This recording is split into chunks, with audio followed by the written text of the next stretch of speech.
Bonjour, nous nous retrouvons pour le 3e épisode. Joseph est toujours en train de penser aux merveilles que Dieu a faites pour son peuple longtemps avant lui. Et Moïse est arrivé chez Jéthro et Jéthro vient de lui donner sa femme en mariage, sa fille en mariage pour femme. Et il ne va pas rester habillé comme ça.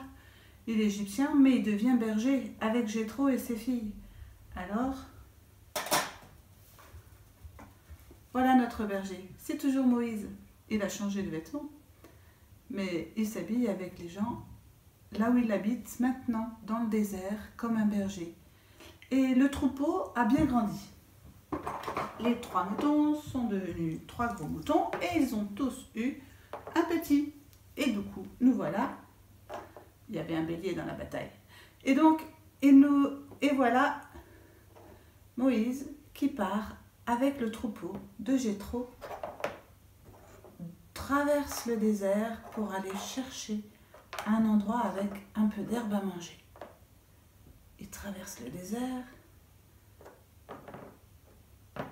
et en arrivant vers le mont Horeb, il monte sur la montagne, il voit quelque chose d'étrange. Quelque chose d'étrange parce que un feu brûle dans un buisson et le buisson ne disparaît pas. Ça alors, Moïse va faire le détour pour voir un peu plus ce qui se passe. Et il entend Moïse, Moïse. Regarde au ciel. Quitte tes sandales, car le lieu que tu foules est un lieu saint, une terre sainte. Alors Moïse enlève ses sandales et il se prosterne devant Dieu. Les Playmobil ne savent pas se prosterner, alors ça lui fait faire un peu des pompes. Il ne peut pas se mettre à genoux. Et il écoute Dieu qui continue. Je suis le Dieu de ton père, le Dieu d'Abraham, le Dieu d'Isaac et le Dieu de Jacob.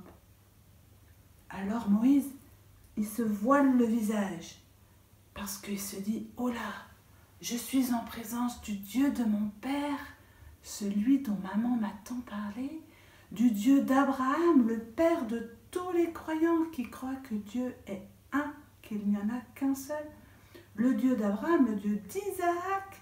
Isaac, c'était le fils unique d'Abraham, que Abraham avait cru devoir offrir à Dieu et que Dieu lui avait dit non. Ton fils unique, j'ai un autre projet pour lui, ne me l'offre plus, mais je sais maintenant que tu m'aimes plus fort que lui. Isaac avait eu plusieurs enfants et il a eu Jacob. Et Jacob, c'est celui qui était, le père de Joseph, un autre Joseph, longtemps avant. Et ce Jacob avait reçu pour nom Israël. Et voilà, c'était le peuple d'Israël qui était là, son peuple à lui. Le Dieu de ses pères lui parlait. Et Dieu continue. J'ai vu la misère de mon peuple en Égypte. Alors j'ai décidé de venir, d'aller l'aider, de le libérer. Va, c'est toi que j'envoie. Moi mais je ne sais même pas parler. Je bégaye. Et en plus, si je retourne chez Pharaon, il va me tuer. Et Dieu dit, je serai avec toi. Va libérer mon peuple. Alors Moïse, après cette rencontre avec Dieu, il se prosterne et il fait comme Dieu lui a dit. Oh, il a remis ses chaussures pour retourner avec son troupeau. Il a expliqué à Jéthro qu'il avait une autre mission et il est parti avec Aaron. Aaron, c'était quelqu'un de la famille aussi. Aaron, comme un jumeau presque. Et Aaron et Jacob et Moïse partent. Prenez un bagage, les gars. Ils partent après avoir dit au revoir à Tsipora, au revoir à Jéthro et toutes ses filles, et ils partent retrouver Pharaon. On arrive à chez Pharaon. Jéthro, t'es plus là.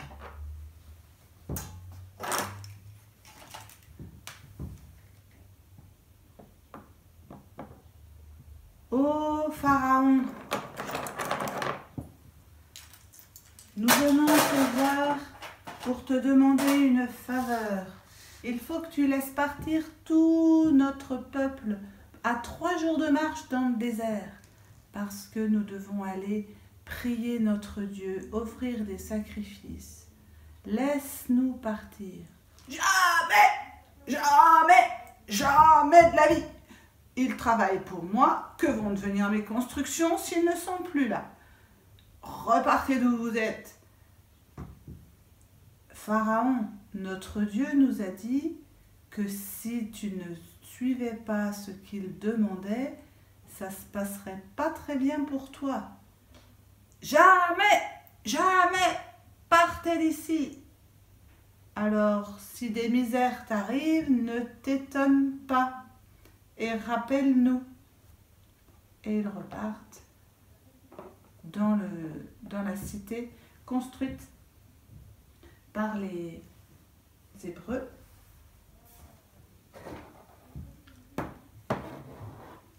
Ramsès. Et donc, Pharaon voit arriver des tas de catastrophes dans son pays. Des sauterelles qui envahissent partout, de l'eau du Nil qui devient du sang à la place d'être de l'eau, les gens ne peuvent plus boire. Et à chaque fois, Moïse dit « Alors, est-ce que tu as compris ? Jamais, repartez, jamais, je ne veux pas que le peuple arrête de me servir. » À chaque fois, Moïse repart avec Aaron. Et puis, un jour, après 9 catastrophes, Moïse dit « Pharaon, si tu ne nous écoutes pas, la catastrophe va être plus grave et te toucher de plus près. Si tu ne nous écoutes pas, Dieu a dit « Israël, c'est comme mon enfant bien-aimé, mon fils bien-aimé. Ce peuple, il est comme mon fils bien-aimé. Si tu ne laisses pas mon fils vivre, c'est ton fils à toi, ton fils bien-aimé, qui ne vivra plus. » Pharaon, fais bien attention, réfléchis bien. Partez d'ici, je ne veux pas vous laisser partir dans le désert, je ne veux pas vous laisser partir. Comme tu voudras. Alors Moïse convoque tous les anciens d'Israël et leur dit, voilà, allez dans vos familles parce que ce soir, Dieu va accomplir un geste merveilleux pour nous sauver. Vous allez aller dans vos familles préparer un agneau, l'agneau pascal, ou un chevreau. Un agneau sans tache, sans défaut, un agneau de 1 an. Vous prendrez juste ce qu'il faut pour que chacun puisse manger. Et vous allez mettre le sang de cet agneau sur les linteaux et les montants des portes de vos maisons. Quand vous aurez mis ce sang, vous mangerez la viande rôtie au feu. Et quand vous aurez fini de rôtir cette viande, vous la mangerez avec des herbes amères. Et mangez debout. Mangez debout, prêt à partir. Dieu va agir. Alors chacun retourne dans sa maison. Je vous fais une famille. Et dans leur maison, ils préparent des agneaux que j'ai mis.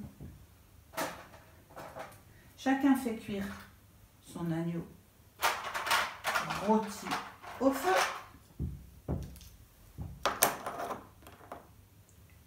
Mais avant de le rôtir, ils l'égorgent et ils mettent le sang qu'ils recueillent dans un seau.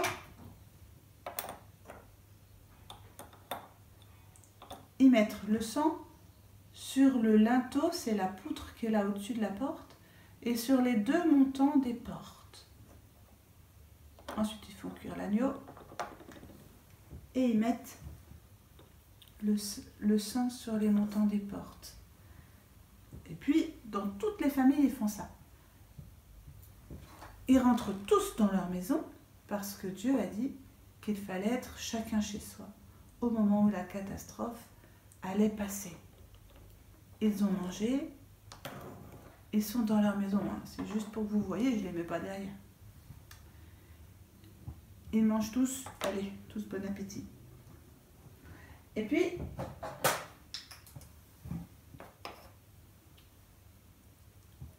la catastrophe arrive. La catastrophe arrive et en fait, tous les premiers-nés de tous les Hébreux, même les animaux, meurent de deux. Tous les premiers-nés de tous les Égyptiens meurent. Et les Hébreux, il ne leur arrive rien grâce au sang de l'agneau qui protège. Alors, quand ils arrivent à Pharaon, quand la catastrophe arrive chez Pharaon, Pharaon en pleine nuit sort furieux. Que se passe-t-il? Faites-les tous partir. J'en ai marre de ces Hébreux, j'en ai marre. Maintenant mon fils est mort, mon fils qui devait monter sur mon trône. Partez, partez, partez. Et alors, tous les Hébreux se sont mis en route immédiatement puisqu'ils étaient prêts.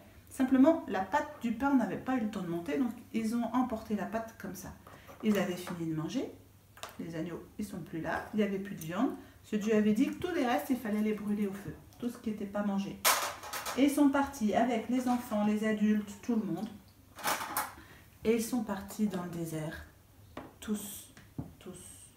Ils ont marché en suivant Moïse et Aaron, mais en fait, en suivant Dieu qui montrait la route dans la nuée.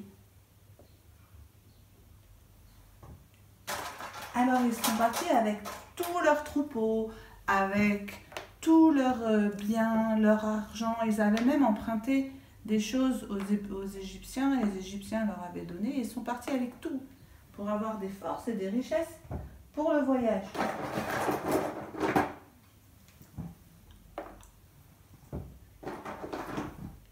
Et quand ça faisait un grand troupeau, ça faisait beaucoup de monde qui avançait derrière la nuée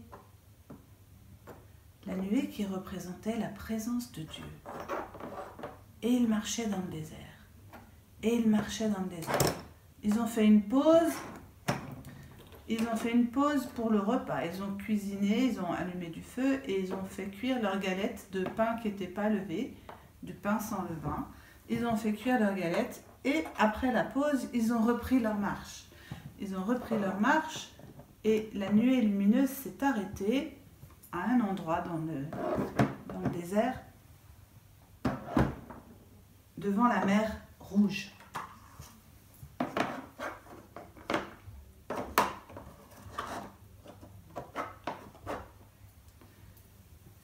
Ils ont campé là.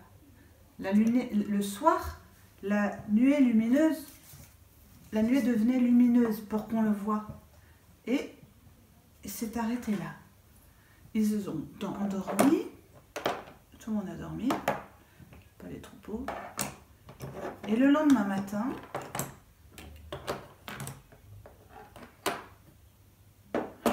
ils aperçoivent quelque chose de catastrophique. Réveillez-vous, il y a quelque chose à voir.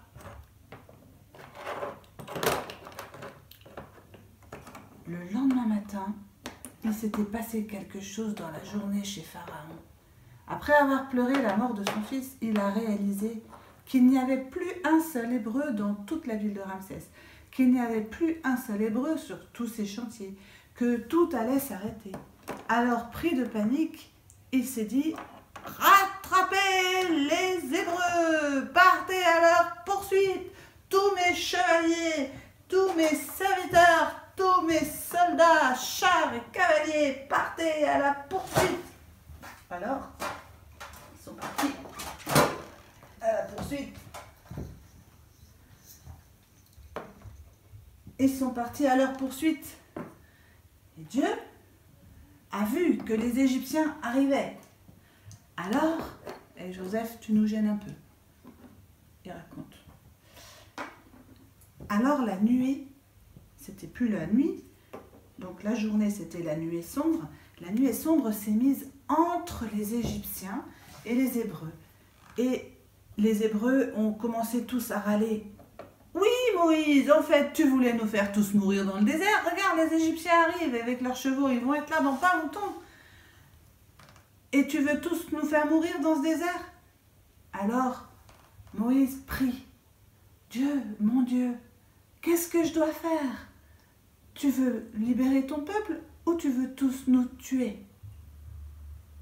Et là, Dieu dit à Moïse, prends ton bâton, frappe la mer. Alors Moïse prend son bâton et frappe la mer. Et à ce moment-là, la mer s'ouvre.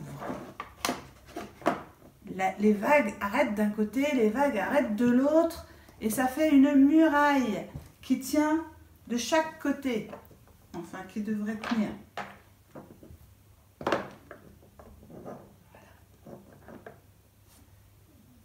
Et il dit, venez tous derrière moi. Et les voilà qui passent à pied sec. Tous. Ils passent la mer. Oh, Dieu est vraiment avec nous. Impressionnant. Et voilà que même les troupeaux, tout le monde a le temps de passer. Alors, il va falloir vous serrer de l'autre côté tout le monde là. Et ils se mettent de l'autre côté de la mer. Moïse tient toujours son bâton et ils attendent que tout le monde passe.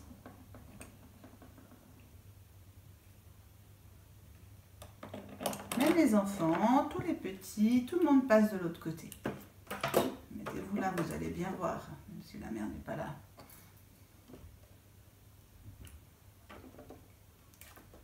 Ils sont tous arrivés de l'autre côté.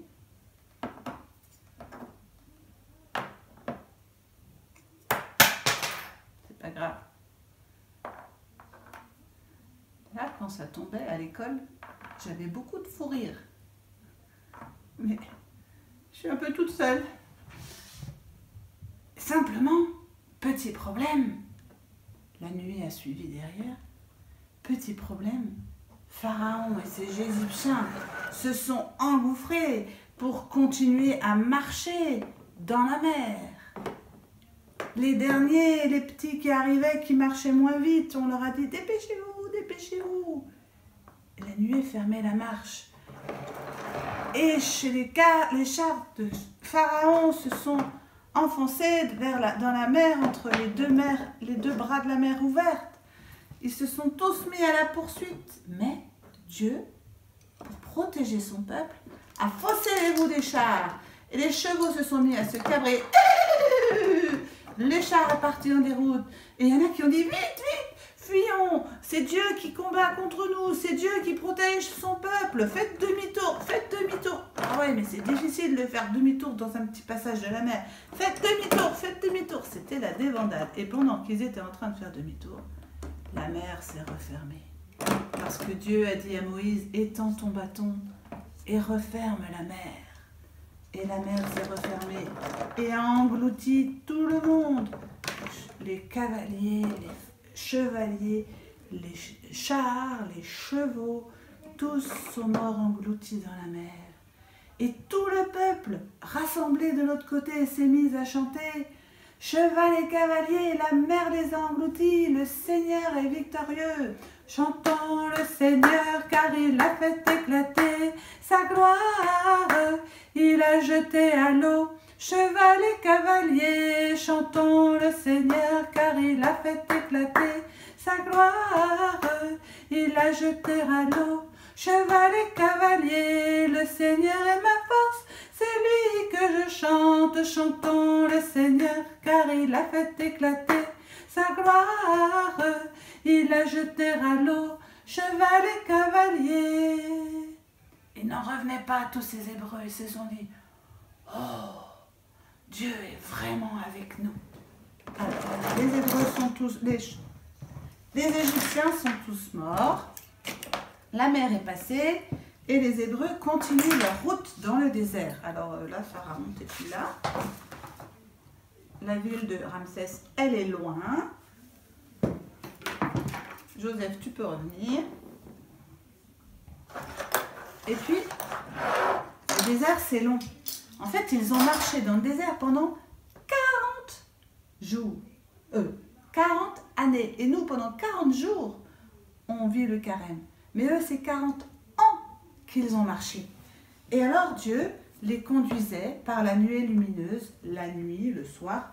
Et puis, dès que c'était la journée, eh bien, Dieu les conduisait avec la nuée.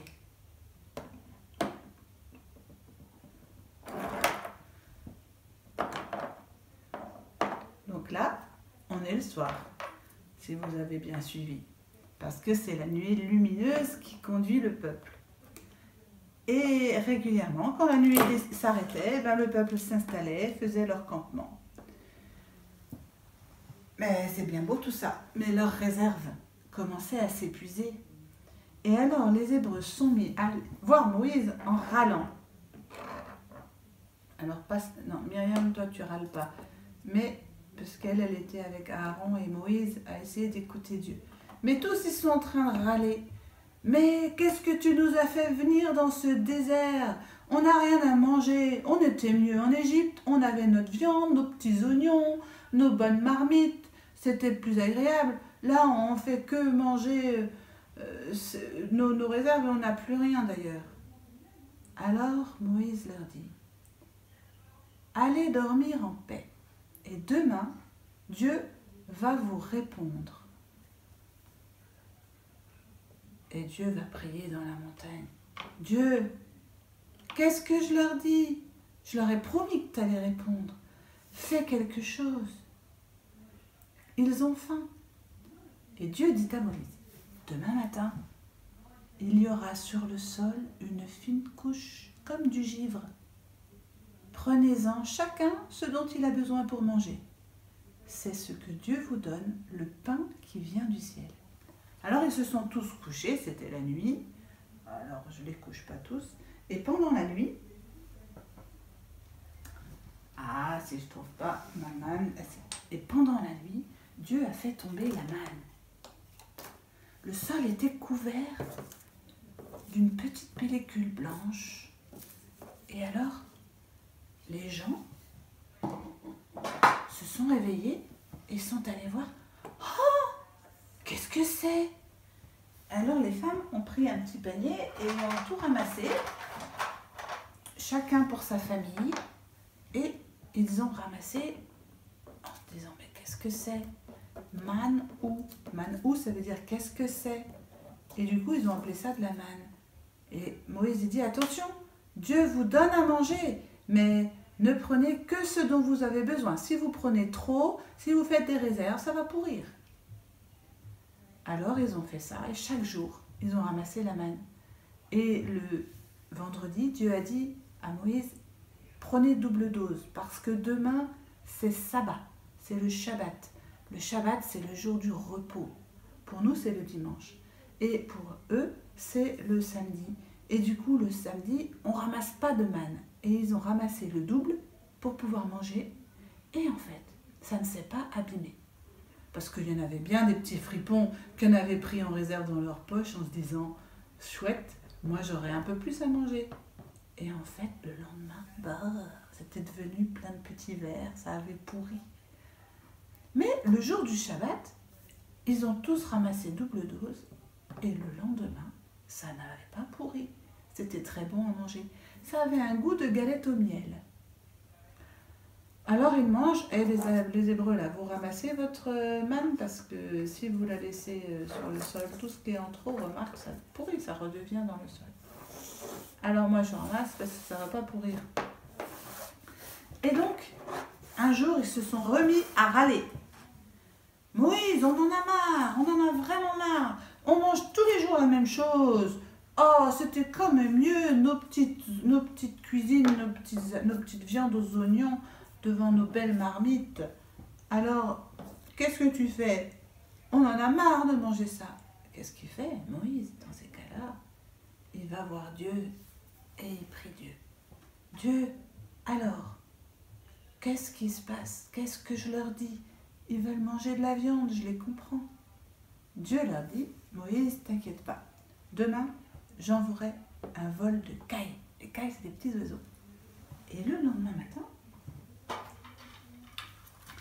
plein de cailles sont arrivées sur le camp. Plein de petits oiseaux sont arrivés sur le camp et les Hébreux les ont attrapés parce que les cailles, ça vole pas très bien, ça vole quand même. Et surtout, les Hébreux, ils savaient bien chasser. Hein. Et ça court pas vite en tout cas une caille. Et du coup, ils ont attrapé tous ces animaux, ils les ont mangés. Et voilà qui avait pris de la viande. Vous voyez, Dieu prend soin de vous. Et ils ont continué comme ça de suivre la nuée, lumineuse ou pas selon les jours. Alors là, j'ai perdu ma nuée, mais c'est pas grave. On va laisser la nuée lumineuse. Et puis, un jour, encore une fois, ils se sont mis à râler. Encore une fois, ils réclamaient à Moïse autre chose. Moïse, là, dans l'endroit où tu nous emmènes, il n'y a vraiment pas d'eau. On va tous mourir de soif. Alors qu'est-ce que fait Moïse? Il va voir Dieu. Il se met à l'écart et il prie Dieu. Mais alors Dieu, qu'est-ce que je leur dis? Comment je fais pour donner de l'eau à boire à tout ce peuple et à tous ces animaux? Dieu lui dit, prends ton bâton, emmène les responsables du peuple et ce rocher là-bas que tu vois, tape-le sur le côté et tu verras, il en sortira de l'eau. Alors,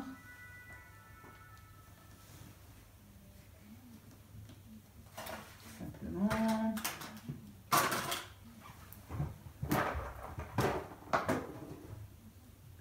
Moïse prend son bâton, va chercher les anciens et les emmène.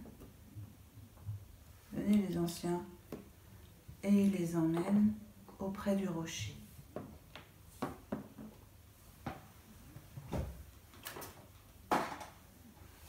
Moïse frappe avec son bâton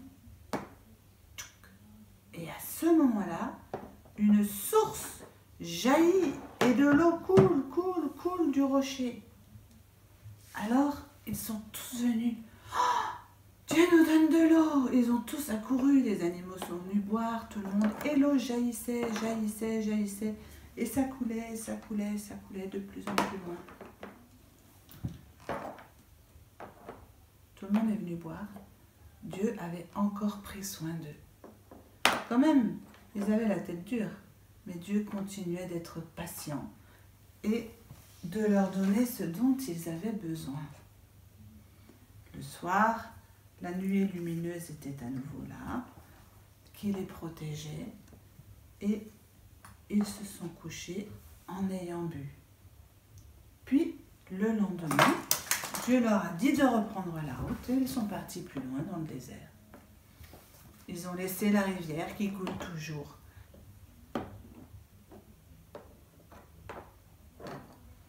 Ils se sont remis en route. Plein de fois, ils ont hésité à croire. Plein de fois, Dieu leur a montré qu'il s'occupait d'eux. Et sans cesse, Dieu, avec beaucoup de patience, leur a montré qu'il pouvait lui faire confiance. Il les a sauvés, mais il ne les abandonnait pas là. Et ils ont continué à marcher.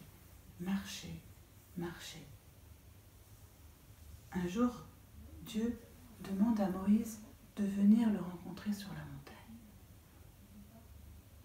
Mais ça, c'est une autre histoire. À bientôt. Là, c'est l'histoire du lundi. Donc, je vous dis à demain.